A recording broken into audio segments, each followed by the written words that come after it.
जय जय श्री राधे, जय जय श्री राधे, जय जय श्री राधे।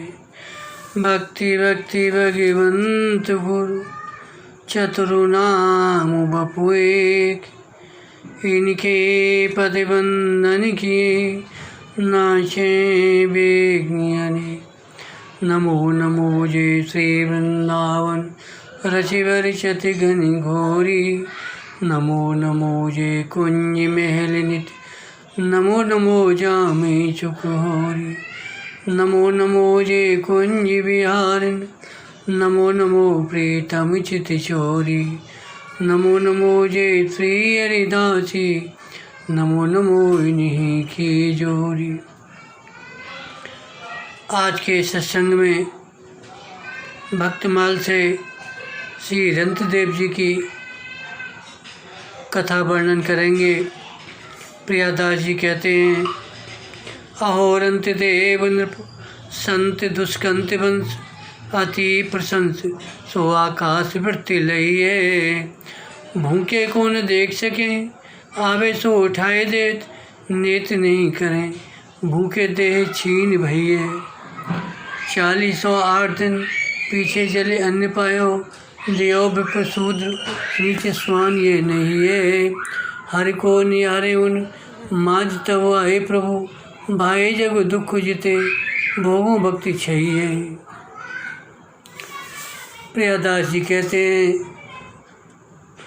वाह वाह धन्य है जिनकी कथा सुनकर आश्चर्य हो। ऐसे राजा रंतदेव परम प्रशंसनीय भगवत भक्त हुए। उनका जन्म राजा दुष्यंत के वंश में हुआ था।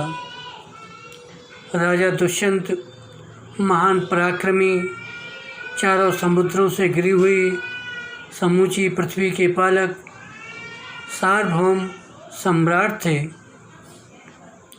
इनके राज्य में प्रजा अपने अपने धर्म के पालन में रत रहती थी। लोग देव आराधन आदि कर्मों को निष्काम भाव से करते थे। परम धर्मात्मा राजा दुष्यंत का आश्रय लेकर संपूर्ण प्रजा निर्भय हो गई थी। दुष्यंत के पुत्र भरत थे, जिनके नाम से इस वर्षखंड का नाम भारत वर्ष पड़ा। इन्हीं के वंश में परम उदार राजा रंतदेव हुए। इनका निर्मल यश इस लोक में एवं परलोक में सब जगह गाया जाता है। ये महाराज संकृति के पुत्र थे। राजा रंतदेव के यहाँ बहुत दिनों तक राज्य कर चुकने पर आप अपनी रानी और पुत्र के समेत वन में चले गए। राजा रंतदेव ने आकाश वृत्ति का आश्रय ले रखा था। ये अपने राज्यकाल में भी बिना उद्योग के देववश प्राप्त वस्तु का ही उपभोग करते थे। परिणाम स्वरूप राज्य कोष में वृद्धि तो होनी नहीं थी, खर्च नित्य प्रति का था। अतः वह दिनों दिन घटता जा रहा था। इसी बीच अचानक देश में अनावृष्टि के कारण बड़ा भारी दुर्भिक्ष पड़ गया। पर दुख कातर राजा रंतदेव ने संपूर्ण राज्यकोष, अन्नागार आदि सब क्षुधा पीड़ितों की सेवा में व्यय कर दिया। अंत में अवस्था ऐसी आ गई, स्वयं रंतदेव तथा उनके परिवार के भोजन के लिए 2 मुट्ठी अन्न राज सदन में नहीं रह गया। प्रजा का दुख देखा नहीं जाता था, निवारण का कोई साधन शेष नहीं रह गया। अतः राजा रंतदेव ने स्त्री पुत्रों को साथ लेकर चुपचाप महल छोड़कर वन की राह ली। परंतु अकाल के समय वन के कंदमूल, फल फूल, पत्ते भी क्या बच पाते हैं। भूखे मनुष्य तो वृक्षों की छाल तक छील कर खा जाते हैं। स्थिति ये आ गई कि राजा रंतदेव को पूरे 48 दिन बीत गए। अन्न जल के कहीं दर्शन नहीं हुए। आप इतने बड़े दयालु थे, भूखे को देख नहीं सकते थे, उसे तृप्त करने के लिए जो कुछ भी होता उसे उठाकर दे देते थे, किसी को मना नहीं करते थे। इसलिए निरंतर भूखे रहने पर शरीर दुर्बल हो गया था, परंतु संतुष्ट मन से भगवत स्मरण सर्वदा करते रहते थे। एक बार ऐसा ही हुआ कि 48 दिन बिना भोजन जलपान के बीत गए। उसके बाद सुंदर प्रसाद रूप अन्न जल प्राप्त हुआ।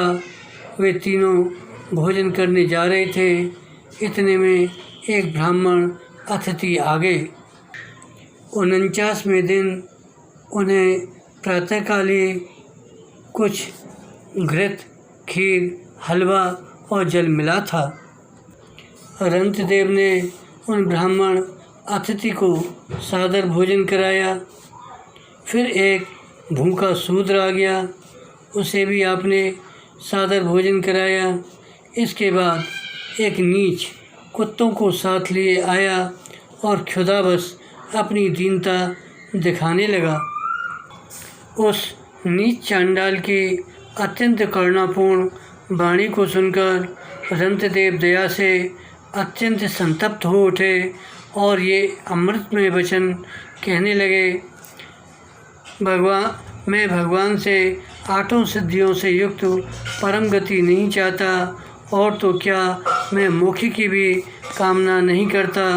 मैं चाहता हूँ तो केवल यही कि मैं संपूर्ण प्राणियों के हृदय में स्थित हो जाऊँ और उनका सारा दुख मैं ही सहन करूँ, जिससे और किसी भी प्राणी को दुख न हो। यह दीन प्राणी जल पीकर जीना चाहता है। जल दे देने से इसके जीवन की रक्षा हो गई, तथा इसकी ही नहीं मेरी भी भूख प्यास की पीड़ा, शरीर की शिथिलता, दीनता, ग्लानि, शोक, विषाद और मोह, ये सब के सब जाते रहे, मैं भी सुखी हो गया। अतः रंतदेव ने दयावश शेष बचे हुए अन्न से नीच तथा कुत्तों को संतुष्ट कर दिया। अब केवल थोड़ा सा जल ही शेष रहा, उसे वे पीना चाहते थे। एक वनवासी पुलकस ने आकर कहा, राजन, तुम बड़े परोपकारी हो, मैं कई दिन का प्यासा हूँ। रंतदेव ने जल भी उसे पिला दिया। वे उन ब्राह्मण, शूद्र, चांडाल और कुत्तों में भगवान के ही दर्शन कर रहे थे। यद्यपि रंतदेव जी के प्राण जल के बिना स्वयं कंठगत हो रहे थे, फिर भी स्वभाव से उनका हृदय इतना करुणापूर्ण था, वे अपने दुखों की किंचित परवाह नहीं किए। श्री सुखदेव जी कहते हैं, परीक्षित, ये अतिथि वास्तव में भगवान की रची हुई माया के ही विभिन्न रूप थे। परीक्षा पूर्ण हो जाने पर भक्तवांछा कल्पतरु भगवान विष्णु, ब्रह्मा और शिव, ये तीनों ही वरदायक देव उनके सामने प्रकट हो गए। वस्तुतः इन रूपों में आकर भगवान ही भक्ति निष्ठा को देख रहे थे। भगवान ने वर देने का प्रलोभन दिया, तब आपने इस लोक तथा ब्रह्मलोक तक के सुखों को तुच्छ मानकर यही वर मांगा कि संसारी प्राणियों के पापों का फलरूप दुख मैं भोगूं और वे सब सुखी हो जाएं। ऐसी विलक्षण भक्ति राजा रंतदेव जी के हृदय में छाई हुई थी। श्री रंतदेव जी ने भगवान के चरणों में नमस्कार किया। उन्हें भगवान के सिवाय और किसी भी वस्तु की इच्छा तो थी नहीं। वे भगवत कृपा से सर्वथा स्पृहा और आसक्ति से रहित हो गए थे। अतः उन्होंने अपने मन को पूर्ण रूप से भगवान में लगा दिया। इसलिए त्रिगुणमयी माया जागने पर स्वप्न दृश्य के समान नष्ट हो गई। नाभाजी कहते हैं, हरि माया तरे। श्री रंतदेव के अनुयायी स्त्री, पुत्र, परिवार, प्रजा आदि भी उनके समान ही उनके संग के प्रभाव से योगी हो गए और सब भगवान के ही आश्रित हो परम भक्त बन गए। गीता जी में आया है, विद्या विनय संपन्ने ब्राह्मणे गवहस्तनि सुनिश्चय स्वपाके च पंडिता सम दर्शन। तत्वज्ञ पुरुष विद्या और विनय से युक्त ब्राह्मण तथा गौ, हाथी, कुत्ते और चांडाल में भी संभाव से एक ही आत्मा व परमात्मा को देखने वाले होते हैं। भगवान श्री कृष्ण ने ऐसे साधक को सर्वश्रेष्ठ योगी कहा है। आगे गीता जी में आया है, आत्मोपम्येन सर्वत्र समम पश्यति योर्जन सुखम वा यद्वा दुखम स योगी परमोगमतः। भगवान कह रहे हैं, हे अर्जुन, यह योगी अपने सदृश्यता से संपूर्ण भूतों में सम देखता है और सुख अथवा दुख को भी सब में अपने समान देखता है। वह योगी परम श्रेष्ठ माना गया है, परंतु ऐसे महात्मा होते हैं परम दुर्लभ। वासुदेव सर्वमिति सब महात्मा सुदुर्लभ। राजा रंतिदेव के हृदय में ऐसी विलक्षण भक्ति छाई हुई थी। बोलो रंतिदेव महाराज की जय, भक्ति भगवंत की जय। जय जय श्री राधे, जय जय श्री राधे, जय जय श्री राधे।